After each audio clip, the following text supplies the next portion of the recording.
Tevhid ve sünnet aslında İslam dininin esası olan La ilahe illallah ve Muhammedun Resulullah ilkelerine remz olsun diye kullanıyoruz. Tevhid yani La ilahe illallah. Allah'tan başka ibadeti hak eden, Allah'tan başka kulluğu hak eden hiçbir varlık yoktur. Sünnet yani Muhammedun Resulullah. Tek rehber, tek önder, tek örnek, alemlere rahmet olarak gönderilen Muhammed sallallahu aleyhi ve sellem'dir. Bir insan Allah'ın yanında tek geçerli olan İslam dinine girmek istiyorsa şu kelimeyi nutketmek zorundadır.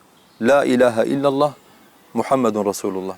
La ilahe illallah yani tevhid. Ne demektir tevhidden biz neyi kastediyoruz?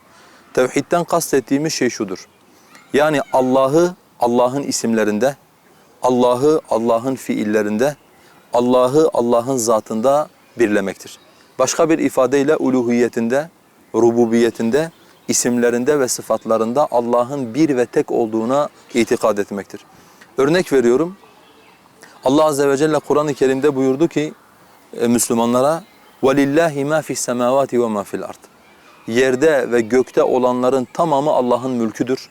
Tamamı Allah'a aittir. Mümin Allah'ın tek malik olduğuna, mülkünde hiçbir ortak kabul etmediğine ve bütün mülkünde dilediği gibi tasarruf ettiğine inandığı zaman bunun adı tevhiddir. اِنَّ اللّٰهَ هُوَ الرَّزَّاقُ ذُو الْقُوَّةِ الْمَتِينَ Şüphesiz ki Allah rızıkları veren, kuvvet sahibi ve güç sahibi olandır dedi Allah. Eğer mümin inanıyorsa ki rızık Allah'ın elindedir, rızkı veren Allah'tır ve bu konuda kesinlikle hiçbir ortak kabul etmemektedir.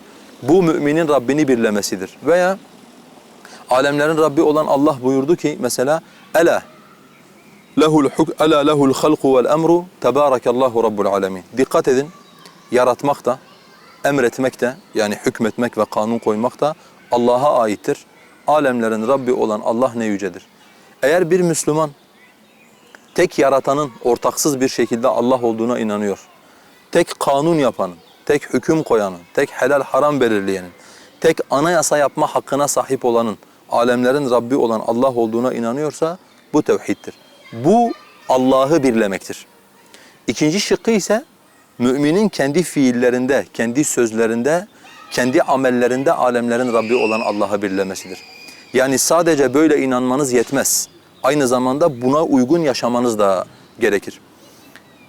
En'am suresinde Peygamber sallallahu aleyhi ve sellem tevhid kimliğini müşriklere ızhar ederken, açıklarken diyor ki kul, Allah ona diyor de ki inne salati ve nusuki ve mahyaya ve memati lillahi rabbil alemin la şerike leh.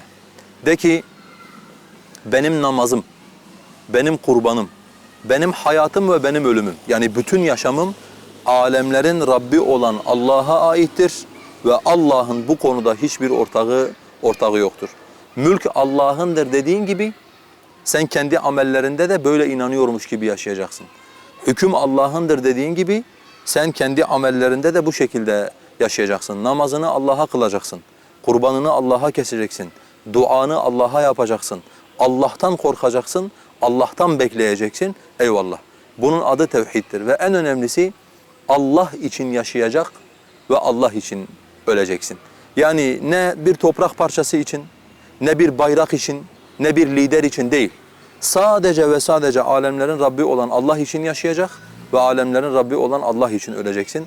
Ve bu konuda da Allah'a hiçbir ortak kabul etmeyeceksin. Bunun adı tevhiddir. Özet olarak tevhid bir kulun Allah'a ait olan sıfatlarda birlediği gibi aynı zamanda kulluğunda da alemlerin Rabbi olan Allah'ı birlemesidir. Bunun adı tevhiddir. Peki bizim sünnetten kastettiğimiz nedir? Bizim sünnetten kastetmiş olduğumuz şey Muhammedun Resulullah'ın izah edilmesidir. Yani Allah Azze ve Celle kendiyle kulları arasında bir elçi olsun. Neyin Allah'ı razı ettiği, neyin Allah'ı gazaba getirdiğini kullar görsünler diye alemlerin Rabbi olan Allah bir elçi göndermiştir. Yüz binlerce elçi göndermiştir. Sonuncu ve kıyamete kadar hükmü geçerli olacak olan da Muhammed sallallahu aleyhi ve sellem'dir. Bugün ümmetin yaşadığı en büyük krizlerden bir tanesi İslam ümmetinin lider kimdir? Rehber kimdir? Örnek alınması gereken kimdir? mücadele metoduna göre İslam'ın hakim kılınması gereken kimdir? En büyük yaşanılan krizlerden bir tanesi budur. Biz diyoruz ki bu ümmetin evvela Allah'a yakışır bir şekilde kul olması, sonra bu dine hakkıyla hizmet etmesinin yolu ilk neslin kendisiyle dirildikleri şeye geri dönmekle mümkündür.